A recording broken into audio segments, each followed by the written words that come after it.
everybody, we're going to talk about using 2/5s on a vamp. Now, 2/5s are a super useful tool to make you sound jazzier. Imagine you're in A minor. What I don't mean is going from A minor to D.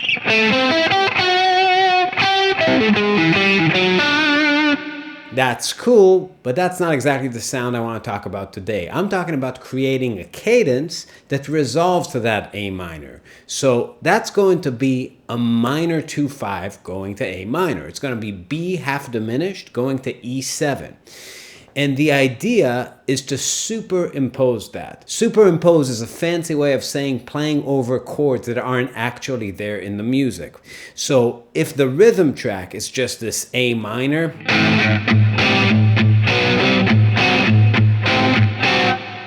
I don't just have to stick to Dorian.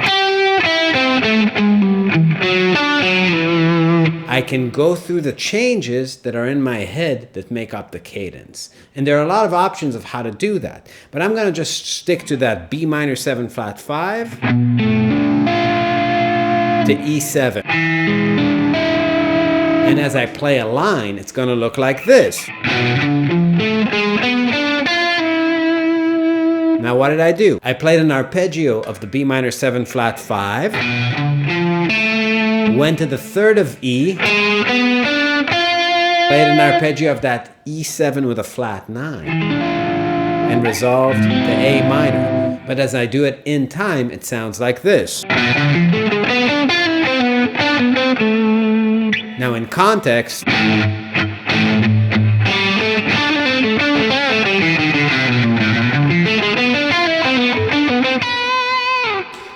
sounds fucking sick, right?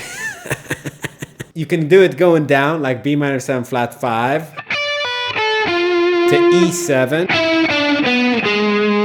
And a lot of times when you resolve, you don't want to keep going to the root or the fifth of A. You want to land on a tension. A lot of the coolest sounds in jazz have to do with how you get out of a cadence. So when I did the first lick, I went to the fifth. It's very final. It sounds like the lick is ending. When I did the second lick, I can go to the root, right? But it sounds like it's ending. Check out what happens if I kind of target the 6 of that A minor. Ooh, right? Ooh, feels good, right? That's the sound. That's what you want, right? You don't want this. You want this.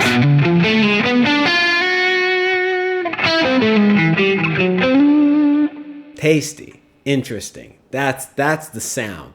A lot of it's about the resolution. There are other options, like instead of the 2/5, you can maybe come up with other progressions that do approximately the same thing. So I'm going to keep the 5. But instead of that 2 minor 7 flat 5, I'm going to go and play that sub 5 of 5. So fancy way of just saying, you all know it, it's in every A minor blues, right? It's that flat 6 in the key dominant to the 5 chord. So in our case of A minor, we have an F7 or F9 going to an E7 with a flat 9 or a sharp 9. Resolving that A minor 6. But as I break up the arpeggio, what do I get? Here's that F7, E7, and I'm resolving to the 2 of A. I think a lot of times when people teach jazz, that's sort of the big thing they're missing and what I'm focusing on here, resolving to a tension.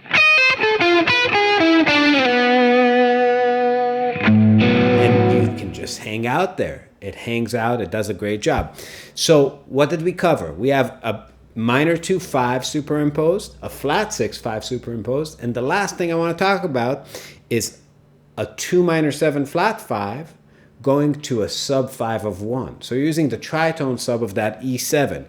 In English, that's B minor 7 flat 5 going to a B flat 7. Going to that A minor 6. So it's going to look something like this.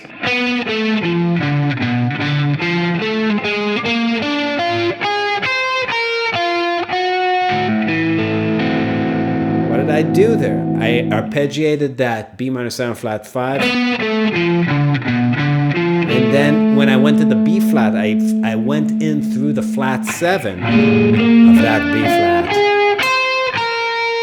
And then resolved to that 6 of A minor. Descending.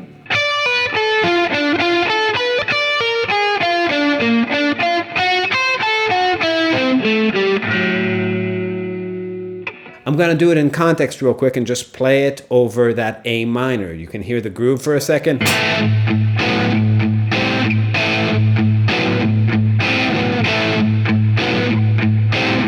So here's the minor 2/5.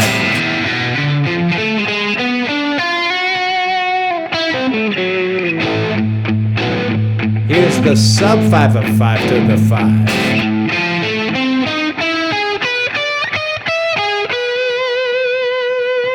Here's the 2 minor 7 flat 5 to the sub 5 of 1 to 1.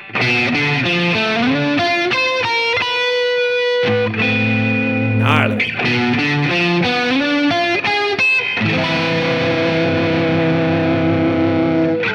Tell me that didn't give you a chubby. Like the page, subscribe, leave a comment, do all the things. All this was done without a capo, as you noticed. See you next time.